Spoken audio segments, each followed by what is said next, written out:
Tunda ambaye ni mchizi hapa. Sasa wamemrudisha Vanessa kwake baada ya pombe nyingi sana. Hata kutembea alikuwa hajiwezi kabisa. Sasa Vanessa badala ya kuingia kwenye nyumba yake akajikuta ameingia kwenye nyumba jirani yake. Nini ambacho kitaenda kutokea huko? Karibu kwenye bonge moja na tambala mtu wangu linaitwa Wrong Door. Mimi naitwa Rio na hii ni Zurio TV. Usisahau kusubscribe na kubonyeza alama kengele ili uwe sehemu ya familia hii kubwa. Vanessa alipoingia ndani hakugundua kitu chochote kile. Akapitiliza hadi bafuni. Muda wote anajua yupo kwake hapa. Anapiga makelele kishenzi huko. Huyu mchizi hapa anaitwa Ukeme. Akiwa amelala na mwanamke wake Trisha, wakasikia mtu anapiga kunga nyingi sana huko bafuni. Si unajiwaga vibe la kujikuta mbosso ukiwa bafuni bana. Vanessa anajikuta ipo jukwaani sasa. Ukeme na Patricia wakaja kuangalia nani ambaye anapiga kelele bafuni kwao. Vanessa ndo akashtuka sasa. Akajua amekosea mlango sio kwake hapa. Akatoka mkuku na taulo la mchizi. Ukeme akamjua ni Vanessa mpangaji mwenzake. Trisha hakuelewa kabisa hili. Umemjuaje jina huyu? Trisha akahisi ni mwanamke wake ndio maana amemjua hadi jina lake. Hapo unajiteteaje sasa? Mwanamke amefumwa anaoga bafuni kwako na ametoka na taulo lako aisee. Trisha kutaka kabisa kuelewa maelezo yoyote ya mchizi. Akachukua vitu vyake akawa amesepa. Ukeme kajaribu sana kujitetea kuwa Vanessa hajawahi kuingia ndani kwake kabla, lakini Trisha anaamini sasa. Penzi likafia hapo mtu wangu. Huku Vanessa amelala na koroma tu. Hajui kavunja penzi la watu huko. Ukeme akataka kwenda kumgongea hapa zungumze naye na nini, lakini akawa ameahirisha. Kumekucha mchizi akapokea message ya Trisha, anasema penzi limeisha kabisa. Baada ya muda mshikaji wake akawa amefika hapa nyumbani kwake. Chanzo cha penzi kuvunjika kilimchekesha kinoma mchizi. Haamini kabisa kama kuna mtu anaweza kukosea nyumba na akaja kuoga kwenye bafu la mpangaji mwenzake.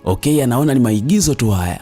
Akasema hakuna mwanamke angeweza kuamini kuwa hauna mahusiano na yule binti baada ya kumuona anatoka bafuni kwako. Tena amejifunga taulo lako aisee. Akasema alipaswa niamini. Hakuamini kwa lipi sasa? Mwache apunguze hasira zake kwanza. Halafu yule mjinga alikuwa amelewa. Ameenda kulala kwake na koroma tu. Hajui hata kinachoendelea. Unamaanisha jirani yako? Ndiyo, nilienda kuongea naye, lakini alikuwa na koroma tu. Ulitaka kwenda kuongea naye nini sasa? Haujui kama ni kujiaibisha huko? Akasema anapaswa aende akaombe msamaha maana ameharibu mahusiano yake. Huko alikuwa anacheka tu yani. Lala amekuja kumtembelea Vanessa leo, anashangaa ujinga uliofanya jana Vanessa. Ulikuwa unafikiria nini kutoka utupu kwa jirani yako tena akiwa na mpenzi wake? Vanessa akasema alihisi yuko kwenye bafu lake. Lazima yule mwanamke ahisi nyewe ni wapenzi tu. Jamani, jamaa alipata mshtuko mkubwa yani. Vanessa akasema alijiachia kabisa. Alikuwa anaimba kama Celine Dion hivi. Ni vicheko tu pale mtu wangu. Kwa hiyo utafanya nini sasa? Sijui, kila kitu kitakuwa sawa tu. Una maana gani? Unataka nikaombe msamaha nilikosea nyumba? Vanessa hakutaka kabisa kwenda kuomba msamaha aisee. Akaona ni kama kujidhalilisha hivi. Basi bana, Ukeme akaja kujieleza kwa Trisha kuwa hakuna kitu ambacho kinaendelea baina yake na Vanessa. Lakini Trisha hakutaka kabisa kuamini hilo maana alimuona mwanamke anatoka na taulo ndani kwake. Mchizi akasema ajua aliingiaje mle ndani. Lakini Trisha akasema inawezekana ndio huwa anafanya hivyo asipokuepo yeye. Trisha hakutaka kabisa mahusiano tena na mchizi. Penzi likawa limefia pale mtu wangu. Mwana hana namna tena atamueleza Trisha muelewe maana amejaribu kila njia imeshindikana.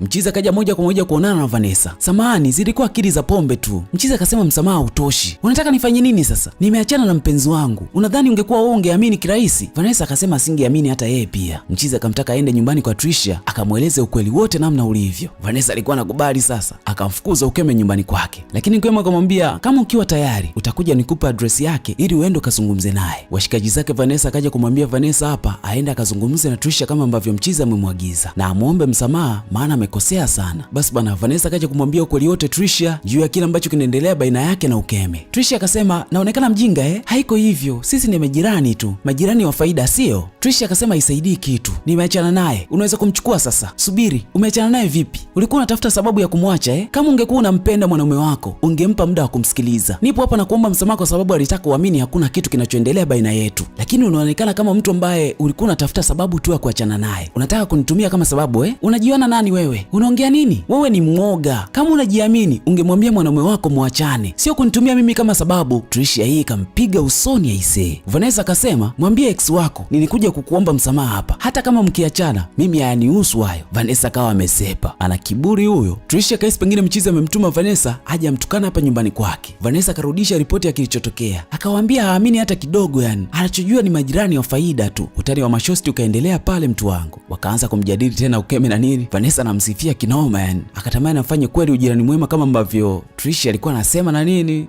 Vitu kaa hizo mtu wangu. Vanessa tangu achane na mpenzi wake ni miezi 6 na siku 15 sasa zimepita. Kwa hiyo washikaji zake wakamfanyia mpango ampate mwanaume ambaye walau atamliwadhisha kwa sasa. Ikabidi amtafutie mwanaume kutoka kwenye application za kutafutia wachumba huko na nini. Wote wakampitisha mwana mmoja hivi ambaye waliona picha yake wakavutiwa naye. Ukeme akaja kumlaumu sana Vanessa Vanessa alienda kumtukana mpenzi wake badala ya kwenda kumwomba msamaha. Vanessa akasema kama ningemtukana asingeweza hata kukupa hizi taarifa. Vanessa kutaka kabisa uhusishwe na kinachoendelea kati ya Ukeme na mpenzi wake, akawa ameingia ndani kumletea taulo lake na kanda mbili mchizi na nini, akamfukuza kabisa hapa kwake. Ukeme akamwambia mshikaji wake kuwa hata tamani amuone Vanessa na furaha na penzi lake tena, popote pale atakapokuwa lazima na yeye amharibie tu. Okay, akasema anapaswa aachane na Vanessa, atengeneze mahusiano yake na Trisha kwanza. Basi Ukeme anaelewa sasa, anawaza kisasi tu hapa. Basi bana, Ukeme leo kaona picha za Trisha akiwa na mchizi mwingine hapa. Trisha ameamua kumove on bila mchizi. Hii ilimchapa kinoma moyoni Ukeme. Baada Ukeme akaendelea kusisitiza Vanessa lazima atalipia hili. Ukeme ni mtaalamu sana wa masuala ya kuhaki mifumo, kwa hiyo anataka kuhaki taarifa zote za Vanessa. Kinachotakiwa hapa, Vanessa abonyeze tu link ambayo atamtumia mchizi hapa, la sivyo aende nyumbani kwa Vanessa akachukue taarifa zake kwenye kompyuta yake. Basi bana, leo Vanessa ana appointment ya kuja kukutana na yule mwanaume ambaye walikutana naye mtandaoni. Huyu mchizi hapa anaitwa Daniel.